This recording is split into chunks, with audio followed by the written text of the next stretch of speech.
Les amis, nouvelle crise à venir pour le Paris Saint-Germain. Défaite 2-0, élimination 3-0 sur l'ensemble des deux matchs. De grosses déceptions, manque de réussite, manque d'opportunisme pour les Parisiens, notamment en première mi-temps. Et cette occasion incroyable que Vitinha doit mettre absolument. Et c'est le Bayern Munich qui fait le job en deuxième mi-temps par Choupo, par Gnabry. Qualification des Allemands. Plutôt mérité quand même sur l'ensemble des deux matchs, avec 3 mi-temps sur 4 remportés par les hommes de Nagelsmann. Mais les Parisiens vont quand même avoir des regrets parce que, selon moi, il y avait la place. Ce Bayern avait un peu peur d'Mbappé, il y avait des espaces dans le dos des latéraux et les Parisiens n'ont pas su saisir leur occasion, leur chance. C'est dommage et il y aura des regrets dans les prochains jours et une crise à venir. Galtier, Messi, Neymar, Mbappé, beaucoup de questions vont se poser du côté du club parisien. On avait une compo classique côté Bayern Munich avec un milieu très fort, Goretzka, Musiala, Kimmich. D'ailleurs, j'ai sorti le maillot de l'Allemagne puisque je n'ai pas donc le maillot du Bayern Munich. Musiala, un véritable crack. Kimmich qui fait partie des meilleurs milieux de terrain au monde. Une charnière centrale de plus en plus solide, je trouve, et impressionnante. Upamecano, De Ligt. Ce Bayern n'a pas encaissé de but en phase de groupe, à part dans le match où ils étaient sûrs d'être qualifiés. Et aucun but concédé contre le PSG également. Yann Sommer fait un grand match, même s'il a fait une boulette qui aurait pu coûter le but de Vitinha.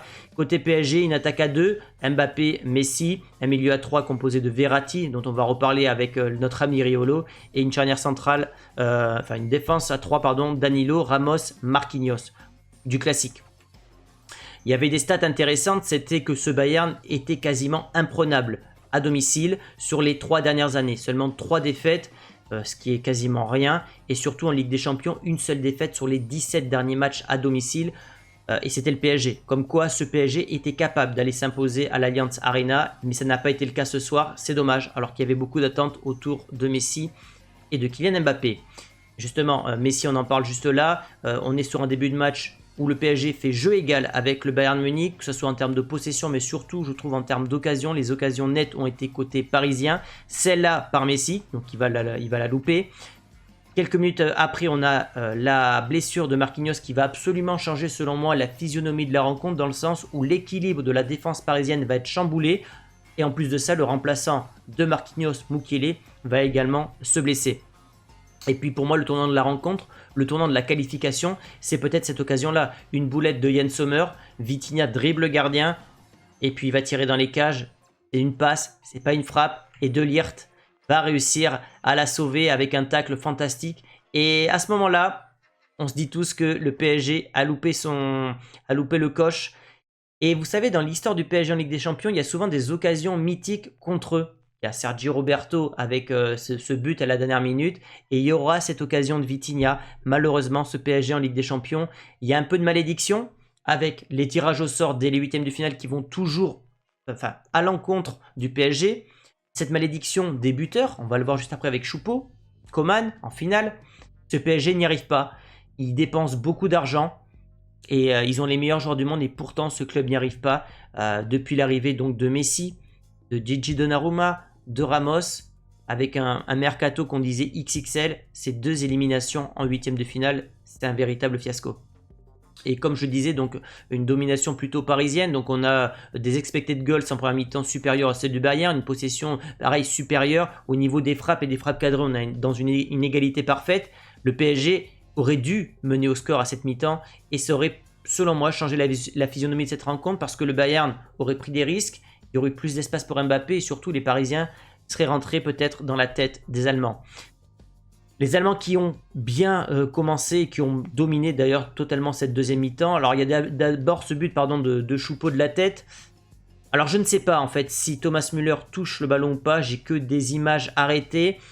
Si Thomas Müller touche le ballon, évidemment on le voit, il est hors jeu. Cependant, s'il ne touche pas le ballon, je suis pas sûr que ce but doit être refusé. Bref, ça va pas changer grand chose puisque Choupo va marquer le but, va ouvrir le score quelques minutes plus tard sur une erreur de cet homme-là, Verratti, qui va se faire défoncer en live. Là, actuellement, à l'heure où je tourne, il va se faire défoncer par notre ami Riolo sur RMC. Donc demain, je vais l'écouter en podcast parce que ça va valoir le coup. Et voilà, donc le but de Choupo, un joueur qui finalement s'impose au Bayern Munich. Il a un profil intéressant, il est assez sous-coté, il a profité finalement du départ de Lewandowski, de la blessure de Mané, il a prolongé d'une année supplémentaire, donc chapeau à lui, voilà. pas beaucoup de gens lui donner une telle chance là-bas de réussir, et lui, il a saisi en tout cas. Et puis quelques minutes plus tard, c'est Gnabry qui va doubler la mise.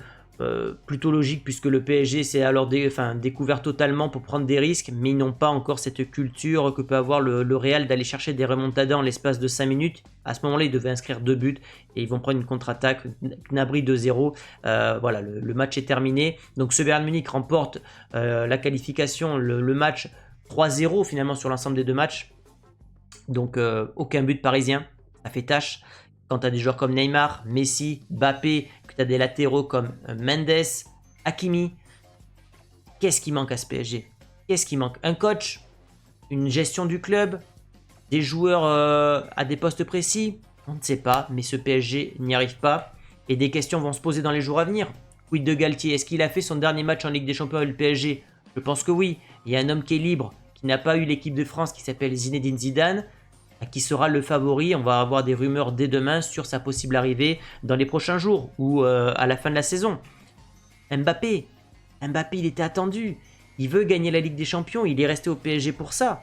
Attention Mbappé, t'as 25 ans. Tu te compares Messi à Ronaldo. T'as pas de ballon d'or. T'as pas de souliers d'or. T'as pas de Ligue des Champions. T'as déjà 25 ans. Alors t'as des Coupes du Monde. Enfin, t'as une Coupe du Monde. T'as une carrière en Coupe du Monde qui est exceptionnelle. C'est vrai, on pourra pas te le retirer. Mais attention, le temps passe vite, et si tu veux marquer ton époque, il faudra remporter la Ligue des Champions, il faudra des ballons d'or, et il faudra des matchs références incroyables contre des équipes telles que le Bayern Munich. Et Messi. Est-ce que Messi n'a pas joué son dernier match avec le PSG? Possible. Il est annoncé possiblement à Barcelone, il est aussi annoncé à l'Inter Miami, d'autres l'envoient en Argentine. On ne sait pas. Moi, je pense qu'il va rester au PSG parce qu'il est une équipe quand même capable de gagner des titres. Et pour sa légende, gagner des titres, c'est important. Mais il y a une probabilité non nulle que ce dernier quitte le PSG. Donc, on a peut-être vu la dernière prestation de Messi en Ligue des Champions. Bon, il a été quand même très moyen, voire fantomatique ce soir comme Mbappé. Est-ce qu'on peut dire que le Bayern Munich est désormais le favori au titre final? Ils sortent d'une phase de poule exceptionnelle avec le Barça et l'Inter. Ils battent le PSG sans encaisser de but. C'est un tableau qui, je trouve, est plutôt dégagé par rapport aux dernières années, sachant que les gros se sont déjà bouffés entre eux. Bayern PSG, Real Liverpool. On n'a pas la meilleure cuvée de Manchester City.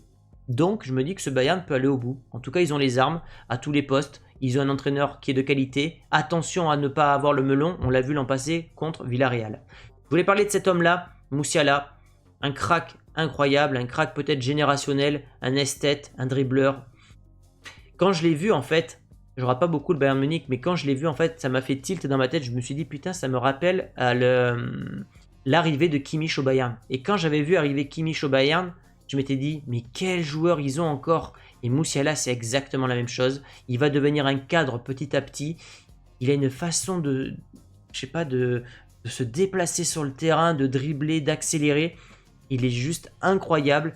Et voilà, un made in Bayern Munich, un très très grand joueur en devenir. Les momentum de la rencontre, on passe à la partie stats et on voit que le PSG a fait jeu égal la plupart de la rencontre. Ramos a eu des grosses occasions en deuxième mi-temps, notamment de la tête qui n'a pas su transformer. En première mi-temps, le PSG, comme je vous l'ai montré en image, a absolument tout loupé. Mais finalement, sur cette rencontre-là, le PSG va avoir beaucoup de regrets parce que le score est peut-être sévère finalement pour le Paris Saint-Germain. Sur l'ensemble des 2 rencontres, je confirme que le Bayern mérite sa qualification. Sur ce match-là, je pense que le PSG, si ça tourne d'un côté, vous savez, les matchs en Ligue des Champions, c'est l'efficacité dans les 2 surfaces. Ce soir, le PSG n'a pas été efficace défensivement et offensivement. Ça a été le cas du Bayern Munich, bravo à eux. Au niveau des stats classiques, les expected goals il y a une égalité quasiment parfaite, possession à l'avantage du Paris Saint-Germain. Et au niveau des frappes, ce que je vous disais, ça se traduit là.